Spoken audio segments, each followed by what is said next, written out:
My name is Kaileigh Pittington, and I'm going to be doing the view of Haarlem with bleaching grounds. Just some background information first. The artist was Jacob van Roosendaal, and it was painted between 1970 and 1975 in Kunsthaus, Zurich.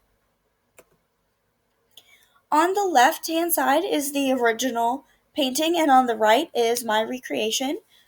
Right off the bat, you can definitely tell the difference. The shades of color are different. Mine's much more green. His has much more orange and toned down green colors.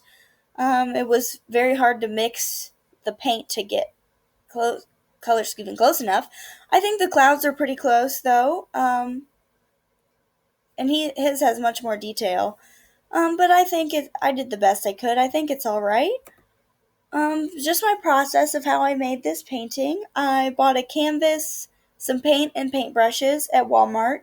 I drew out the scene on the canvas first just to make sure everything was in the right spot, that it matched up with the original painting, and just to give myself a kind of a guide of what goes where when I actually start painting the picture. I painted the clouds and the sky first, and then I painted the foreground of the fields and houses and things because I figured it would be harder, and I was right. It was much harder. It took me much longer to do that. Just a little bit about the artist. Roosendaal's most famous works of art are all landscapes, and according to the National Gallery website, he was the most famous landscape artist of the 17th century. He was born in Haarlem and buried there, but most of his work was done in Germany. He joined the Haarlem Painters Guild in 1648.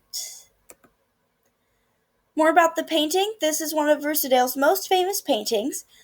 There is a theory that the people who lived in these houses here were the ones that commissioned the painting. They wanted a picture of their house and their fields and what it looked like just to show it off. But again, that's just a theory. We don't know that for sure. One thing we do know for sure about this painting, though, is that the painting is outside of Haarlem, and we know that mainly because of the Church of St. Bravo in the background.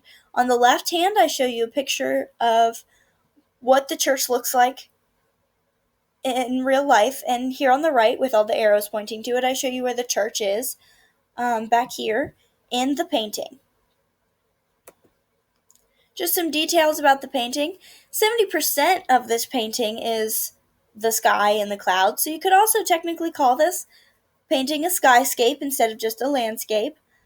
This painting is a profile of the city of Haarlem. It shows the city, but it also gives a look into the outside of the city. It shows the life and peacefulness that goes on outside of the city. There's a hustle and bustle inside the city, so many lives, so much going on in that city, and it just shows the contrast between how busy that city is to how calm and peaceful the outside, just right outside of it, can be, which is interesting.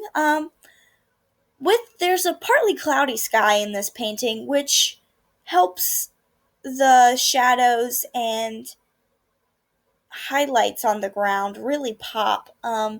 There are a lot of highlights and shadows, and even if you look on the smallest objects in this painting, you can see where he added these highlights and shadows. So there's immense detail in the smallest portions of this painting.